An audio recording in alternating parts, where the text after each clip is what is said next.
নাজমুল আবেদিন ফাহিম এবং আমিনুল ইসলাম বুলবুল তারা দুইজনই মানে এনএসসির মনোনয়ন নিয়ে এসেছেন, সেটা আসতে পারেন কাউন্সিলর হয়ে। তারপরে কিন্তু তাদের মূল দায়িত্ব হচ্ছে বিসিবি যে স্বায়ত্তশাসিত প্রতিষ্ঠান তার চেতনা নিয়ে চলা, কিন্তু সেটা তারা কতটা রাখতে পারছেন এই প্রশ্ন কিন্তু মানে গুরুতরভাবে উঠে যাচ্ছে। ক্রিকেট অপারেশনস চেয়ারম্যান অলওয়েজ মানে ট্যুরে যেতে হবে, মানে এই কনসেপ্টটাই তো it is very weird. Cricket সারা বাংলাদেশে আছে, সেগুলোকে একটা স্ট্রাকচারে নিয়ে আসা, তো সেই কাজটা আসলে কতদূর এগোচ্ছে বা হচ্ছে কিনা।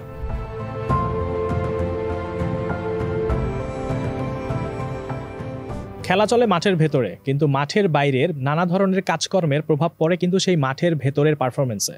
বাংলাদেশের ক্রিকেটের কথাই যদি ধরি, বাংলাদেশ ক্রিকেট বোর্ড যারা কিনা এই ক্রিকেটের প্রশাসনিক দায়িত্বে আছে, তারা মাঠের ভেতরের জিনিসগুলোকে কতটুকু ইতিবাচক রাখতে পারছে সেটাও কিন্তু অনেক গুরুত্বপূর্ণ।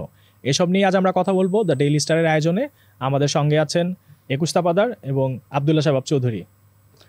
এখন একুশ ভাইয়ের কাছে যদি প্রথমেই যাই, যে প্রশাসনিক জায়গাটার যেটা কথা বলি, যাদের দায়িত্ব হচ্ছে ক্রিকেটটাকে পরিচালনা করা, তারা আসলে কতটা ইতিবাচক রাখতে পারছে মাঠের ভেতরের পরিবেশ? কারণ আমরা তো মাঠের ভেতরের ব্যাপারগুলো নিয়ে কথাবার্তা বলি, পারফরমেন্স কেমন হচ্ছে, অধিনায়ক পরিবর্তন হচ্ছে, সেই প্রসেসগুলো ঠিক আছে কিনা, ক্রিকেটারদের পারফরমেন্স হচ্ছে কিনা, কিন্তু এই পরিবেশগুলো প্রতিবেশ ঠিক রাখা যাদের দায়িত্ব, তারা আসলে কতটা তাদের কাজগুলো ঠিক মতো করতে পারছে বলে আপনার মনে হয়? এই প্রশ্ন অনেকদিন ধরেই আছে, কিন্তু আমরা তো সবসময় ইতিবাচক একটা পরিবর্তন চাই, যেহেতু পরিবর্তন এসেছে বোর্ডে গত 1 বছরের মধ্যে 2 বার। সেটা আপনি দেখতে পাচ্ছেন কিনা? না, আমি তো দেখতে পাচ্ছি যে আসলে আরো খারাপ হচ্ছে, মানে সময়ে সময়ে খারাপ হচ্ছে এবং অস্পষ্টতা তৈরি হচ্ছে।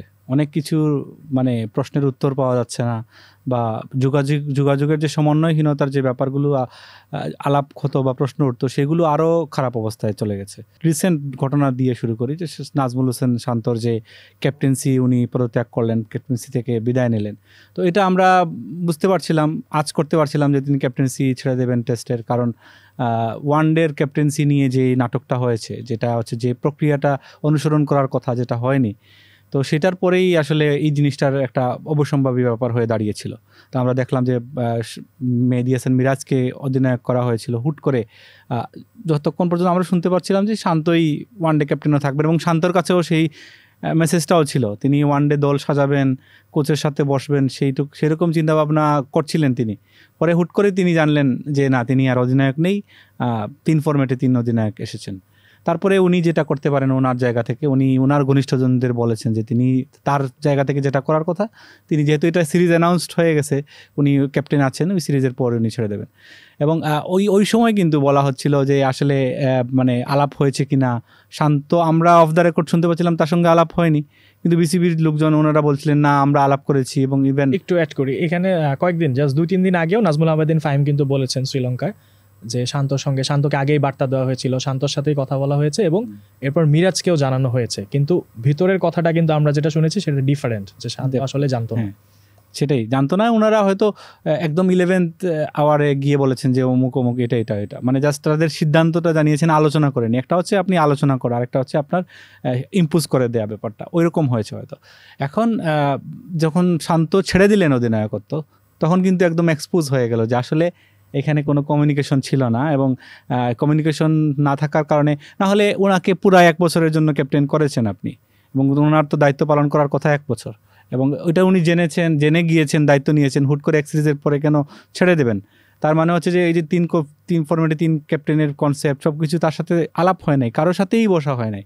তো ওই জায়গাটা আসলে যোগাযোগহীনতা হয়েছে, এবং সেটা নিয়ে আবার আসলে বিভ্রান্তিকর তথ্য পরিবেশন করা হয়েছে বোর্ডের যারা দায়িত্বপ্রাপ্ত আছেন তাদের পক্ষ থেকে, এবং তাদের আসলে এখানে আলাপের হয়তো পরে আরও আসবে, তাদের যেভাবে তারা বোর্ডে এসেছেন সেখানে একটা বিতর্ক আছে, এবং আসার পরে তারা এমন কিছু কথাবার্তা বলেছেন, এবং তারা ওই যেগুলো আসলে বিসিবির মানে গঠনতন্ত্রের যে চেতনা, সেই জায়গায় লঙ্ঘন করে এমন সব কথাবার্তা তারা বলেছেন, যে তারা আসলে স্পোর্টস মিনিস্ট্রির মনোনয়নে এসেছেন। তারা এমনও বলেছেন, আমি একটা সাক্ষাৎকারে দেখেছি আমিনুল ইসলাম বুলবুলকে, তিনি বলছেন যে স্পোর্টস মিনিস্ট্রি থেকে তিনি নিয়োগ পেয়েছেন। মানে ব্যাপারটা তো আর এরকম না, তার মানে, এবং ওদের সাথে মিলে তো ওনার কাজ করতে হবে, তার মানে হচ্ছে যে উনি ওদের বিরূপ হতে পারবেন না, বা ওই বিরূপ না, মানে ওদের সব কিছু মন জুগিয়ে চলা, এই ব্যাপারটা আছে। এবং নাজমুল আবেদিন ফাহিম, যিনি হচ্ছেন ক্রিকেট অপারেশনসের চেয়ারম্যান, এবং আরও বিসিবির অনেকগুলো উইমেন্স উইং বলেন, বিপিএল গভর্নিং কাউন্সিলের সদস্য সচিব বলেন, অনেকগুলো গুরুত্বপূর্ণ পদে উনি আছেন, তিনি হচ্ছেন তিনি ওই ক্রিকেট অপারেশনসের চেয়ারম্যান হওয়ার আগে তিনি একটা গণমাধ্যমে সাক্ষাৎকারে একদম এরকম বলেছেন যে আমার এই ক্রিকেট অপারেশনসের চেয়ারম্যান পদটা আমার চাই, যদি এটা আমাকে না দেয়া হয় তাহলে আমি খুবই ক্ষুব্ধ হব, মানে হতাশ হব, এরকম আমি খুবই দুঃখ পাবো। এবং এই কথাটা আমি স্পোর্টস অ্যাডভাইজারকে আমি বলেছি ফোন করে। তার মানে হচ্ছে উনি মানে ক্রিকেট বোর্ডের কোন পদে কে যাবে সেটা স্পোর্টস অ্যাডভাইজারকে ইনভাইট করছেন সেটা ঠিক করে দেওয়ার জন্য, এবং সেরকমভাবেই হয়েছে। নাজমুল আবেদিন ফাহিম এবং আমিনুল ইসলাম বুলবুল তারা দুইজনই মানে এনএসসির মনোনয়ন নিয়ে এসেছেন, সেটা আসতে পারেন কাউন্সিলর হয়ে। তারপরে কিন্তু তাদের মূল দায়িত্ব হচ্ছে বিসিবি যে স্বায়ত্তশাসিত প্রতিষ্ঠান তার চেতনা নিয়ে চলা, কিন্তু সেটা তারা কতটা রাখতে পারছেন এই প্রশ্ন কিন্তু মানে গুরুতরভাবে উঠে যাচ্ছে। যে দুইজনের নাম বললেন, আমিনুল ইসলাম বুলবুলের যে সভাপতি, ওনার আলোচনায় পরে আসছি। নাজমুল আবেদিন ফাহিমের কথা যদি আমরা বলি, গত বছর যখন ফারুক আহমেদের বোর্ড হয় তখন থেকে কিন্তু নাজমুল আবেদিন ফাহিম দায়িত্বে, ক্রিকেট অপারেশনসের চেয়ারম্যান এখন উনি, আরও অন্যান্য অনেক পদে আছেন। উনি যখন এই প্রশাসনিক দায়িত্বে ছিলেন না, আমরা অনেক সময় তাকে দেখেছি মিডিয়াতে, উনি দীর্ঘদিন প্রসেস বা যে জাতীয় কথাগুলো বলা হয়, যে দায়িত্বগুলো পালন করা উচিত বিসিবির বোর্ড পরিচালকদের বা ক্রিকেট অপারেশনসে যাদের থাকে, সেগুলো নিয়ে কিন্তু অনেক কথা বলেছেন, অনেক উচ্চকিত ছিলেন তিনি। কিন্তু উনি যখন দায়িত্বটা পেলেন, এখন কিন্তু এই 1 বছরও হয়নি, অনেক প্রশ্ন কিন্তু উঠে গেছে যে উনি ওনার দায়িত্বটা ঠিকমতো পালন করতে পারছেন কিনা। একটা কথা বলা হয় যে যে যায় লঙ্কায় সেই হয় রাবণ। তো এই সিটে বসার পরে বা এই দায়িত্ব নেওয়ার পরে শাবাব, আপনার কি মনে হয় যে উনি ওনার দায়িত্বটা আসলে ঠিকমতো পালন করতে পারছেন? বিগেস্ট ব্লেমিশ তো আমি বলবো যে this handling of the captaincy, শান্তর ক্যাপ্টেন্সি যেভাবে হ্যান্ডেল করা হয়েছে, board president and cricket operations chairman, both Aminul Islam Bulbul and Nazmul Abedin Fahim, দুজনই আসলে অনেক কথা বলেছেন যখন আসলে যদি বলি ক্ষমতার যখন ছিলেন না, তারা বিসিবিতে কোনো পদে ছিলেন না, বাইরে থেকে তারা অনেক ক্রিটিসাইজ করেছে, অনেক স্ক্রুটিনাইজ করেছে regarding a lot of things that is not right within the cricketing culture. যদি বলি যে প্লেয়ারদেরকে কি যথাযথ সম্মান দেওয়া হয় কিনা, একটা অ্যাটমসফিয়ার ক্রিয়েট করা হয় কিনা, হাই কোয়ালিটি এনভায়রনমেন্ট ক্রিয়েট করা হয়, প্রফেশনালিজম, এগুলো নিয়ে কিন্তু অনেক প্রশ্ন তুলেছে তারা। গতকাল প্রেস কনফারেন্সে ইফতেখার মিঠু আউট অফ নোওয়ের বলছে যে এই বোর্ড যখন এসেছে আমরা ক্ল্যারিটি, আমরা ট্রান্সপারেন্সি, ক্ল্যারিটি এগুলো নিয়েই থাকতে চাই। আই ডোন্ট নো, মানে তার মানে কি আগে কখনো এই এজেন্ডাতে ক্ল্যারিটি অ্যান্ড ট্রান্সপারেন্সি ছিল না? সো হঠাৎ করে এমন কি হলো যে আমার এখন ট্রান্সপারেন্সি, ক্ল্যারিটি মানে এজেন্ডার forefront of the agenda, and then you handle the captaincy, the test captaincy in such a way. So এগুলো নিয়ে অনেক প্রশ্ন থাকে।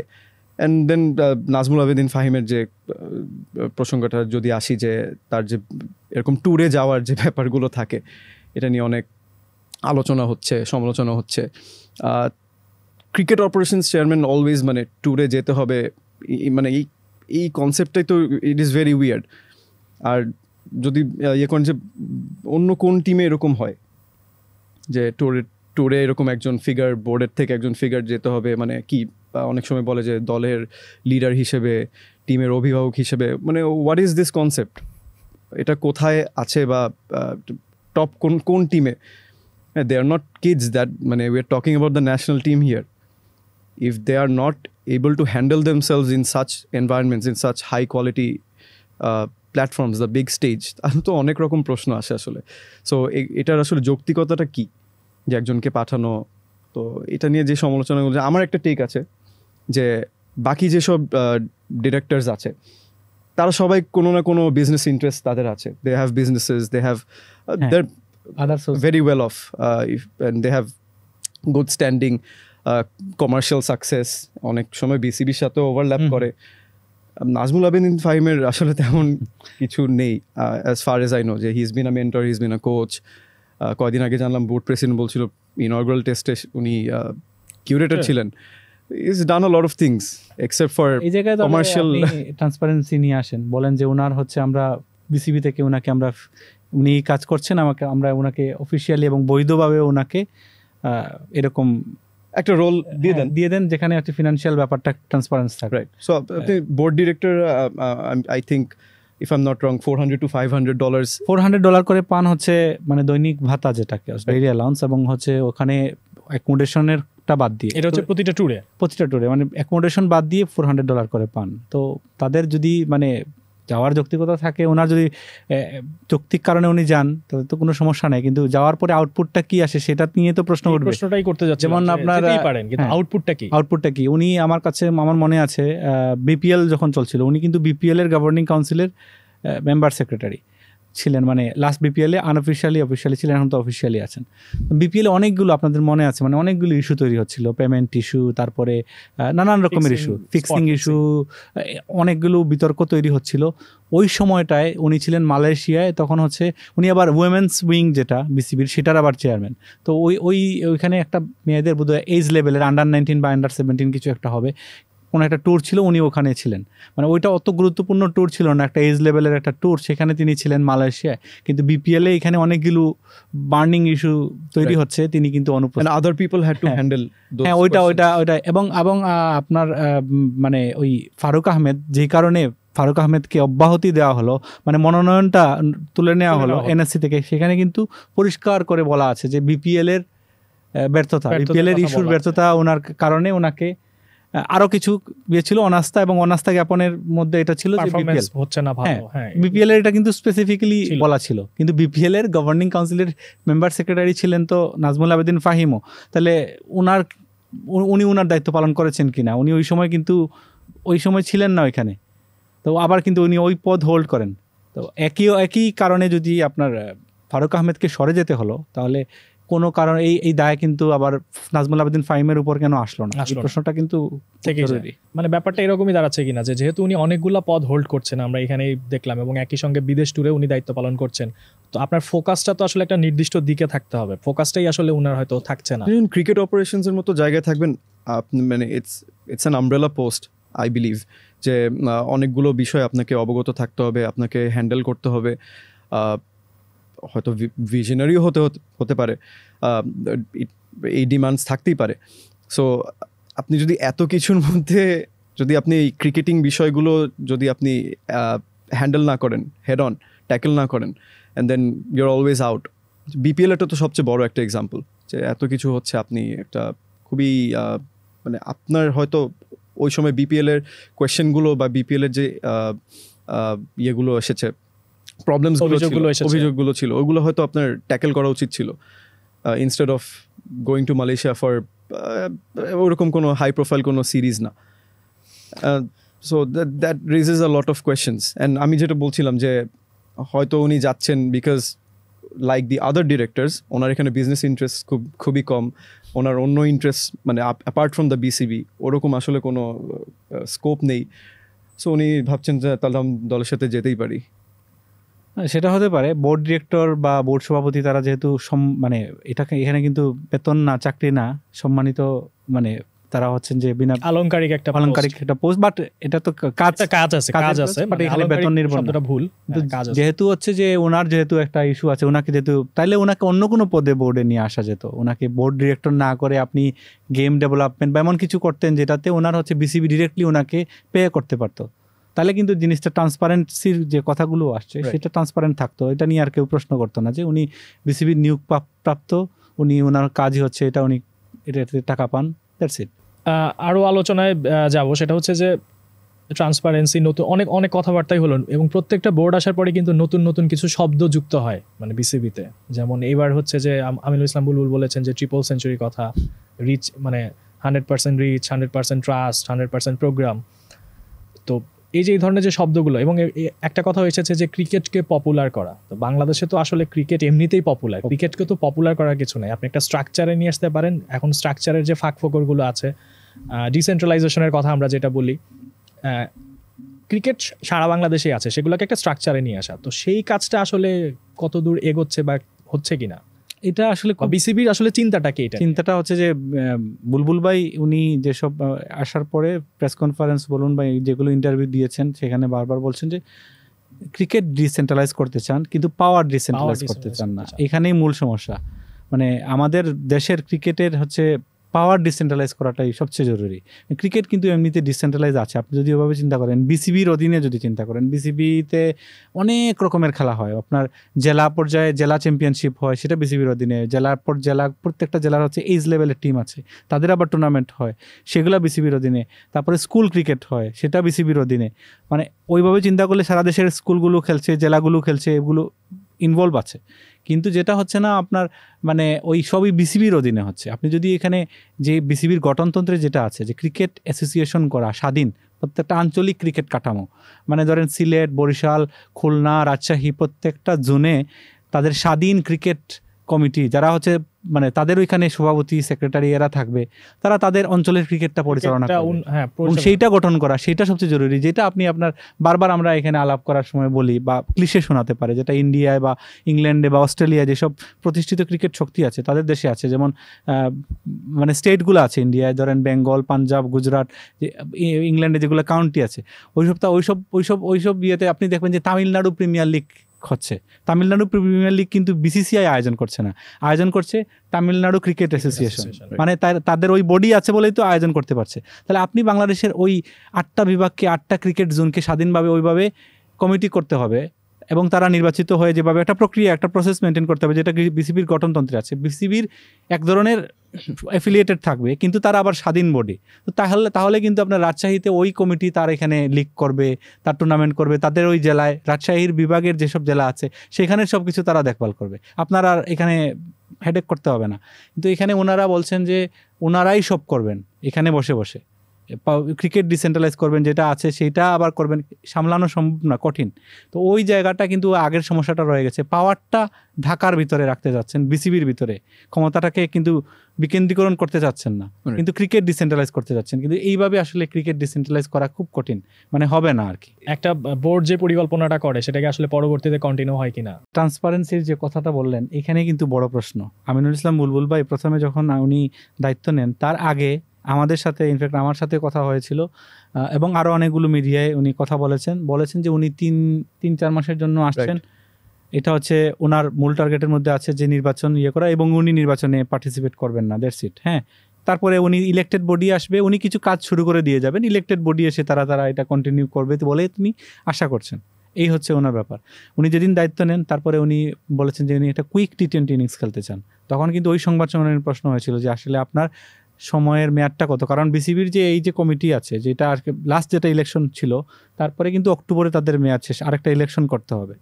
তো উনি কিন্তু সময়টা বলছেন না, উনি বলছেন যে এটা 3-4 মাস হতে পারে, বেশি হতে পারে, মানে সব কিছু হতে পারে, এবং এটা কতদিন সেটা বলছেন না। এবং উনি যেসব প্ল্যানে যাচ্ছেন সব কিছু হচ্ছে 5 বছর 7 বছর লং টার্ম প্ল্যান। উনি লং টার্ম প্ল্যান করছেন, কিন্তু হচ্ছেন যে উনি বলছেন কুইক T20 ইনিংস খেলতে এসেছেন। T20 তো 20 ওভারের খেলা, 5 দিন ধরে তো T20 খেলতে পারবেন না।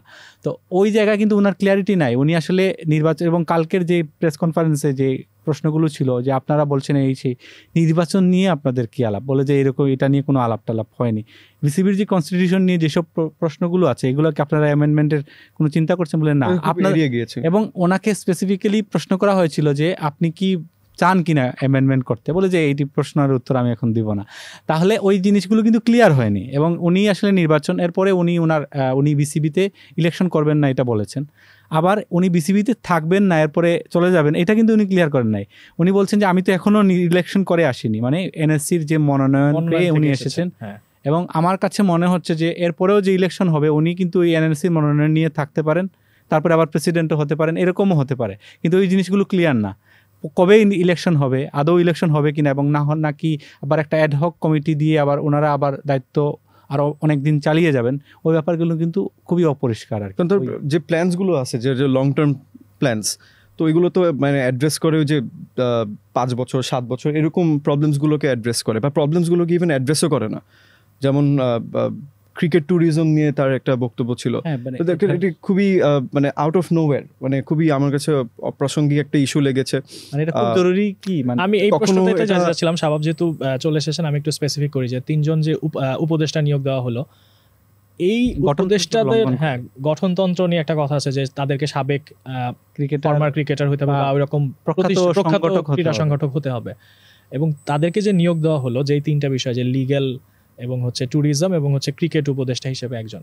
তো তাদের যে কাজগুলা মেইনলি মানে একটা উপদেষ্টা একজন সভাপতি যখন আসবে তখন তার যে শুরুতেই যেসব দায়িত্ব নিয়ে কাজ করার কথা, আসলে মনে হচ্ছে না যে ওখান থেকে আমরা সরে গেলাম, আমি ট্যুরিজমের দিকে চিন্তা করছি, আমি লিগ্যাল ব্যাপারটাতে চিন্তা করছি, বা আমি হচ্ছে ক্রিকেট উপদেষ্টা লিগ্যাল অ্যাডভাইজার এমনি চাকরি নিয়োগকৃত আছেন, এমনিতেই আছেন, তারপর আপনার একজন লিগ্যাল অ্যাডভাইজার। সো আমার যে মূল ফোকাসগুলো যেটা থাকার দরকার, যে ডিসেন্ট্রালাইজেশনের আলাপ আমরা বছরের পর বছর ধরে করছি, বা আগের সভাপতি যে পাপন ভাই থাকা খালি প্রসেসটা নিয়ে এই প্রসেসেই তো আমরা ওই আলোচনা থেকে মানে অন্য দিকে সরে যাচ্ছে কিনা, যেটা হয়তো আস্তে ধীরে বা আরো পরে সিদ্ধান্তগুলো নেওয়া যেত।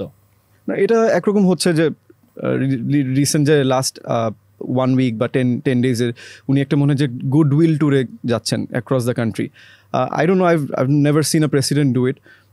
প্রয়োজন আছে নাকি এটা নিয়েও আমার কোয়েশ্চেন আছে। উনি যেহেতু ডেভেলপমেন্টে অনেক বছর ধরে কাজ করেছেন, সেম মডেল একটা ইন্টারন্যাশনাল বা আইসিসি মডেল যেগুলো হয়তো চায়নাতে উনি কাজ করেছেন, ওই মডেলটা ক্রিকেটকে পপুলার করে এক্স্যাক্টলি। তো ওইটা বাংলাদেশে কতটা প্রয়োজন আছে এটা নিয়ে আমার সিরিয়াস ডাউট আছে, যে এটা irrelevant right now I think. Same goes with his appointment of one of the advisers, যে আমি ক্রিকেট ট্যুরিজম মানে আমার কাছে এখনই খুবই একটা ইরেলিভেন্ট একটা টপিক মনে হয়েছে, যে এটাকে আমার এটার উপরে ফোকাস করতে হবে instead of focusing on the issues at hand. এটা ফাইনাল এক যে যদি শেষ করেন আপনি, যে এখনকার যে প্রশাসনিক অবস্থা বা কি আসলে। না, আমি মানে ক্লিয়ার করে দিতে চাই, সেটা হচ্ছে যে বুলবুল ভাই আরো 5 বছর থাকুন, 10 বছর, আমার কোনো সমস্যা নেই বা আমাদের কোনো সমস্যা নেই, কিন্তু সেটা সুনির্দিষ্ট প্রক্রিয়া মেনে হোক। মানে উনি আবার ইলেকশন করুক বা যে কোনোভাবে হোক, থাকুক, লং টার্ম থাকুক, লং টার্ম প্ল্যান করুক, কিন্তু সেটা যেন ওনার ওইটাভাবে ক্লিয়ার করা হয় যে না, আমার লং টার্ম থাকার ইচ্ছা, তাই লং টার্ম প্ল্যান করছি, সেটা করলে ভালো। 2 নম্বর হচ্ছে যে ওই একটা বিষয় না বললেই নয়, ওটাতে যে ক্রিকেট উপদেষ্টা হিসাবে যে নিয়োগ দিয়েছেন, ওইখানে কিন্তু মানে উনি ওই ক্রিকেট উপদেষ্টা প্রথমত হচ্ছে যে গঠনতন্ত্রের লঙ্ঘন ইত্যাদি আছে, এবং তারপরে হচ্ছে ওনাকে কেন নিয়েছেন সেই ব্যাখ্যায় উনি বলছেন যে সোশ্যাল মিডিয়া, ডিজিটালাইজ ইত্যাদিতে বাংলাদেশের ক্রিকেট খুব দুর্বল, এই জন্য উনি অন্য ক্রিকেটের অন্য ইয়েতে থাকবেন না, ওনার ওই সোশ্যাল মিডিয়া এবং ডিজিটাল ব্যাপারগুলো উনি দেখবেন। তো এইটা আসলে খুবই মানে ক্রিকেট উপদেষ্টার কাজ কি এটা হয়? এটা হচ্ছে বিসিবির মিডিয়া বিভাগ আছে, বা আপনি হয়তো একটা ডিজিটাল সেকশন চালু করতে পারেন, যেখানে আপনি ওনাকে চাকরি দিতে পারেন, কোনো সমস্যা নাই। যিনি আমাদের অন্য একটা মিডিয়ায় কাজ করেন, তো মনে হতে পারে যে আমরা কেন ইয়ে করছি, তো ওনাকে নিয়েছেন অবৈতনিকভাবে ক্রিকেট উপদেষ্টা, উনি পলিসি মেকিংয়ে থাকবেন। আবার কিন্তু উনি ওনার যেই মিডিয়ায় চাকরি করেন সেই চাকরি উনি কিন্তু ছাড়ছেন না, উনি আবার একটা কন্টেন্ট বানান, কন্টেন্টের ওনার আছে সেটাও ছাড়ছেন না, বিসিবি প্রেসিডেন্টের সাথে ঘুরে কিন্তু সেই কন্টেন্টও বানাচ্ছেন, ওনার ওই মিডিয়ায়ও চাকরি করছেন, আবার বিসিবির পলিসি মেকিংয়েও থাকছেন। এগুলো আপনার কি মনে হয় না যেগুলো প্রত্যেকটা সাংঘর্ষিক? কারণ আপনি বিসিবির পলিসি মেকিংয়ে থাকলে ওইখানে আপনি আপডেট সব নিউজ পাবেন এবং আপনার সেই মিডিয়ায় সেই নিউজগুলো প্রচার করবেন, তাহলে বাকি মিডিয়ার সাথে বিসিবির যে সম্পর্ক সেটা কি থাকছে আসলে? মানে এটা তো মানে ইয়ে থাকছে না। এবং ওনার যে ব্যাপারটা, ওনাকে একটা ডিজিটাল মিডিয়ার হেড বা কন্টেন্ট মেকিংয়ের হেড বানিয়ে চাকরি দিয়ে দিতে পারেন, চাকরি দিয়ে উনি ওনার কাজগুলো করলো, তাহলে কিন্তু ট্রান্সপারেন্ট থাকে। ওই জায়গায় ট্রান্সপারেন্সি নাই। আমি আশা করবো যে বুলবুল ভাই এবং ফাহিম ভাই ওনারা ট্রান্সপারেন্সির কথা বলছেন, কিন্তু সেটা যেন বাস্তবে নিয়ে আসেন, নিয়ে তারপরে ওনারা কাজ করুক, কোনো সমস্যা নাই। ওনাদের থেকে আমরা মানে ওনারা এখন যেগুলো সমস্যা হচ্ছে, ওনারা যদি বোর্ডে না থাকতেন আমরা কিন্তু কোর্ট নেওয়ার জন্য ওনাদের কাছেই যেতাম, এবং ওনারা কিন্তু ভালো কোর্ট দিতেন। তো ওনাদের কোর্টই কিন্তু ওনাদেরকে সাংঘর্ষিক বা অবস্থান, এইসব বিষয়গুলো যে একটা নয়েজ ক্রিয়েট করছে, ইট ইজ ভেরি আনপ্লেজেন্ট। যে একটা ক্রিকেটিং নেশনে হচ্ছে আপনার দলের থেকে তো একটা নয়েজ থাকে, হোয়াট এভার ক্রিটিসিজম থাকে, ভালো করলে সেরকম অ্যাপ্রিসিয়েশন থাকে, বাট মানে it often overshadows the on field cricket. এটা খুবই আনপ্লেজেন্ট একটা ব্যাপার, it needs to be addressed. যে এত পরিবর্তন বলছি, কিন্তু এই মূল জায়গাটায় পরিবর্তন হচ্ছে না, যে আমরা দলের থেকে বেশি আমরা কথা বলছি যে ক্রিকেট অপারেশনস চেয়ারম্যান কী করে, বোর্ড প্রেসিডেন্ট কেন এরকম অ্যাক্টিভিটিস করছে, বা এরকম কনস্টিটিউশন কেন এরকম মানা হচ্ছে না, বা এরকম অ্যাপয়েন্টমেন্টস, এগুলো নিয়ে হচ্ছে এত কথা হচ্ছে, far more than the team itself.